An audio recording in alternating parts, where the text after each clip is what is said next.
So I don't know if you saw my introduction earlier today. I'm Danielle. I am co-owner of Surrogacy Beyond Borders. I don't know if any of you have looked into options in Mexico. Raise of hands.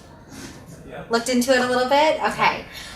So as I said earlier in my introduction, my business partner, Lily Frost, opened up our sister agency, My Donor Cycle, has been operating for over 7 years. So that agency deals with U.S. surrogacy and egg donation. One of the things that she saw with the agency and just working in the U.S. is that it wasn't affordable for certain people. It's really, really, really expensive. I don't know if you guys have started looking at the numbers. How am I going to finance this? I need to max out all of my credit cards. It's an extremely... Win the lottery. Yes, win the lottery. It's an extremely expensive process. And so my business partner, Lily, saw that there was a need for quality surrogacy options that were less expensive. So with that in mind, she started Surrogacy Beyond Borders. We operate out of Cancun, Mexico and Tabasco, Mexico. Tabasco is the one place that it is legal for surrogacy. There are laws protecting surrogacy in Tabasco, so we do part of our program in Cancun. We work with Fertility Center of Cancun, and during the last portion of the pregnancy, our surrogates are moved to Tabasco to give birth so that everything is under the law in Tabasco. One of the things that people are a little bit concerned about when they hear Mexico is they don't want it to be, another option outside of the U.S. that crumbles and falls down. One of the things that we're really excited about is that the laws are changing in Mexico, and they're changing for the better. So Mexico is looking to expand their surrogacy options as far as other places are looking to restrict. We have spoken with several attorneys. We have confirmation from politicians, different people in the community in various parts of Mexico that their whole entire goal with surrogacy is to make it legal in several different areas. So right now, as I said before, Tabasco is the option. That's where the surrogates need to give birth because that is where surrogacy is legal. In Mexico City, they've already passed a law that's going to make it legal there as well. They're just waiting to sign it into effect. So as you can see, the trend is that we're expanding in Mexico as opposed to restricting. So cost savings, I told you, maxing out credit cards, all of that. So what are we talking numbers-wise? All of our options, and you can come and speak with Ida, is one of our case managers, and I after the session about what kind of costs you're looking at for your specific needs, but they can range anywhere from $50,000 to about $90,000. So our average with a U.S. donor that you're looking at, if you do use a U.S. donor in the States, you're looking at about $70,000. So if you've looked at some other options, this is definitely less expensive, maybe more manageable for you to start your journey. One of the things that you can do, I mentioned donors in the U.S. We can do kind of a hybrid program. We work with HRC Fertility in Los Angeles. It's a wonderful clinic. They have really high success rates. You can work with them to create your embryos, and we can ship them down to Mexico and finish off the process in Mexico. So you can kind of do U.S. and Mexico, or you can do your entire process in Cancun, Mexico. So that's where you would go to the Fertility Center of Cancun. You can use a Mexican donor. There's several different options. So again, based on what you're looking for, you can be looking at $50,000 for your entire journey, all the way to $90,000 if you want a Harvard grad donor that's tall, blonde hair, blue eyes, and a perfect SAT score. So depending on what you were looking for, the cost can range $50,000 to $90,000. Our donors and our surrogates that are in Mexico are screened to U.S. standards. So we have a U.S.-based physician who oversees the entire process. Our surrogates are screened exactly the way that they're screened here in the U.S. So again, we're not compromising quality just because it's a less expensive option. One of the things that makes our agency different is we have homes in Cancun where our surrogates live. It's optional. You can choose to have a surrogate who lives on her own, or you can have a surrogate who lives in one of our homes. Most of our couples opt for the in-house surrogate option just because they've gone to visit, they've seen pictures, they've spoken with other intended parents, and they just really feel comfortable with that option. Again, I said you can go and visit, you can go to Cancun, take a vacation to do your sample down at the clinic and just see our facilities and how we operate. We have a full staff on site. We have beautiful homes that the women live at with their children. They are taken care of with their diet. They are put on certain they have different nutrition that they are required to go off of based off of the doctor's recommendations, things like that. So they're taking their prenatal vitamins, they're getting proper food, all of those things. So we really have a little bit more control with a surrogate who's living inside of a house. And the surrogates actually prefer to live in the homes. We only get a couple who really want to live where they live. They see the opportunity to come and live in a nice home, bring their children, get education for their children. One of the things that we've found is that some of these women are coming from poorer parts of the country, and so their kids haven't been kept up to speed with education. So we send them to remedial school so that they can kind of catch up and start going to school with kids their own age. So we really like to take care of the women that we work with. And it really helps with the development of relationships. I heard several people on the panel today discussing one of the reasons that they wanted a U.S. option is because they had so much communication with their surrogate. They could have a relationship. That's another thing that we are able to offer with our program. We have surrogates who Skype with intended parents once a week. We have weekly Skype sessions where we're all on the phone, we're all sitting there talking, they get up and show their belly, and you get sonograms, you get ultrasounds, you get every single thing that you would get in the U.S., and sometimes even more frequently. In the U.S., the appointments are about once a month. In Cancun, depending on if it's twins or a singleton, we have women who are going into their appointments once a week, and you're getting confirmation of heartbeat and hearing everything. We have video recorders at every single appointment so that you can be really involved in the process. I know if it was me, that would be really important to kind of have that picture to put on my fridge of my growing baby and things like that. So all of the things that you would expect in the U.S., you're able to get in Mexico.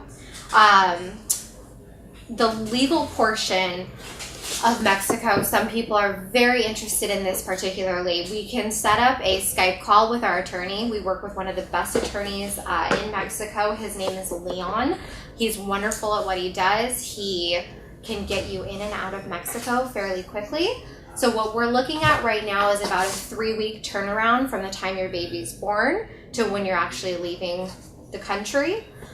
So that's pretty quick with everything. The process has been really smooth with all of our couples. Healthcare has been really great with all of our couples. So we really think that it's a good option for everyone who is looking for quality and looking to have it be more financially feasible. Yes? When you're saying you can leave the country, you mean leave Mexico to the U.S.? To wherever you live. So it's about a 3-week process. So what about nationality or citizenship? That process takes about 3 weeks total from when your baby's born. And the baby got like Mexican passport?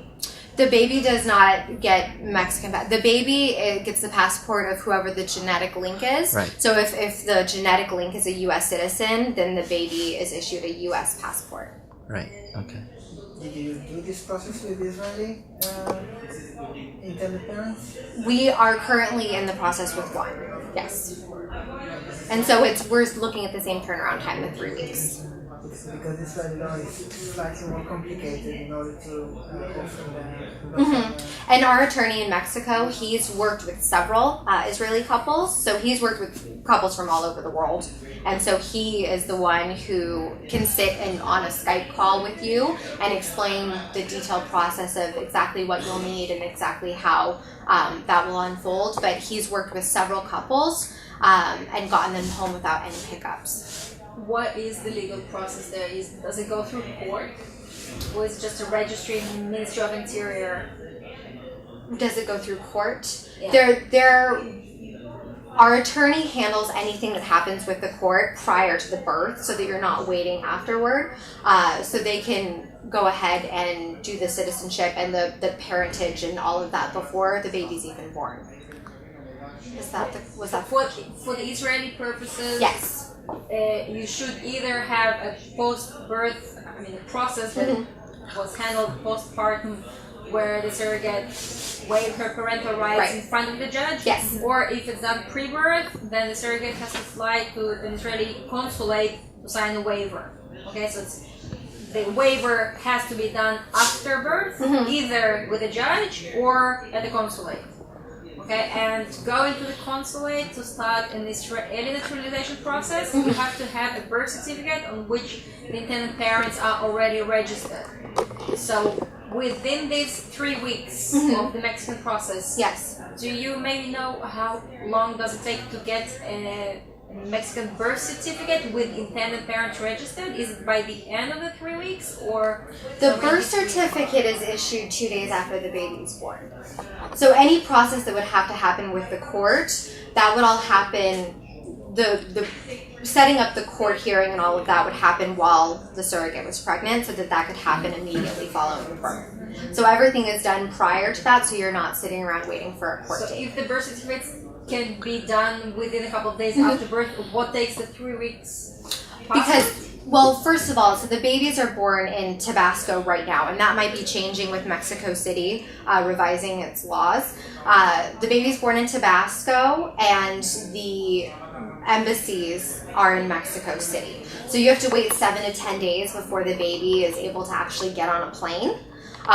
We have one couple who doesn't want to wait that time, so they're renting a car and taking their newborn. Instead of waiting the 7 to 10 days, they're going to drive to Mexico City. How far is it? Far enough for me to wait 7 to 10 days to take a plane.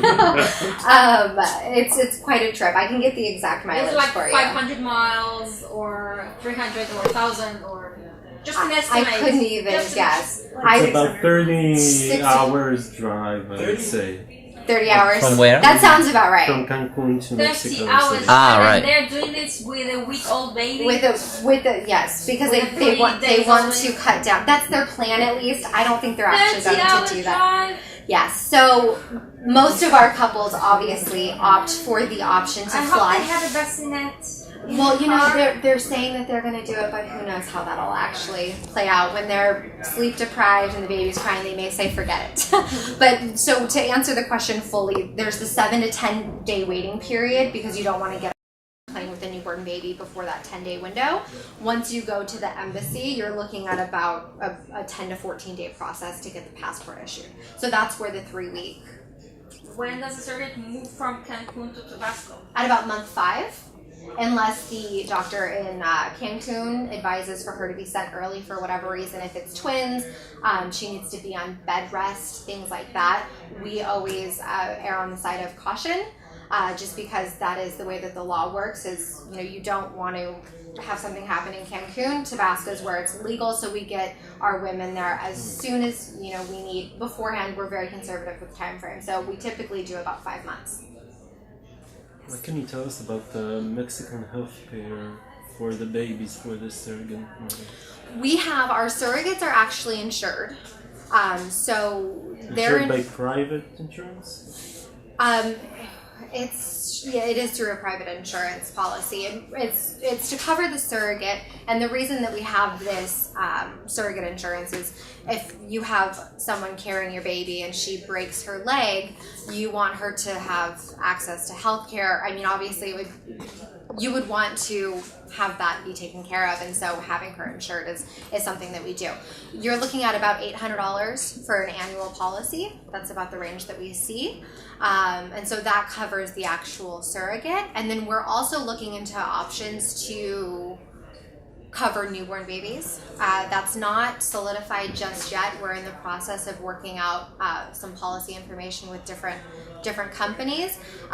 Right now we have most of our couples, they've been able to get their baby put under their own insurance policy.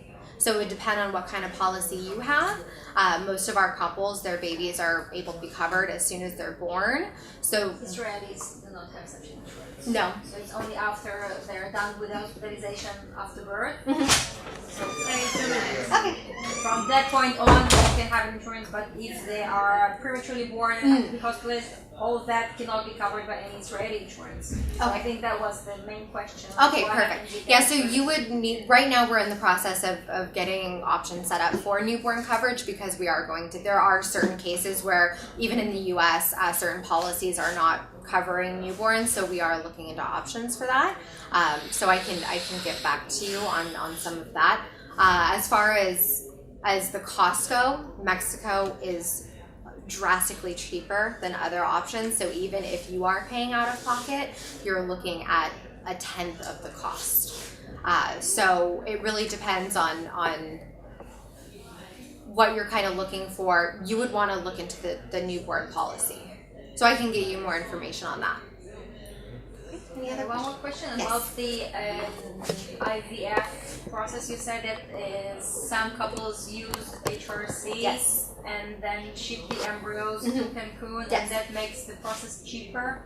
I just wonder how can it make it cheaper, because the main cost of the IVF process Yes. is the egg donation itself and the medications and the IVF itself. So Yes. if all that is done in the United States, what makes it cheaper when it's shipped to? The cheaper option is doing everything fully in Mexico. Yeah. Yeah, it's not the other But way. you said that some couples do it in HRC and send them to Right. Mexico. So that's an option. So it'll depend on what you want to do, what your budget is, what you're looking for.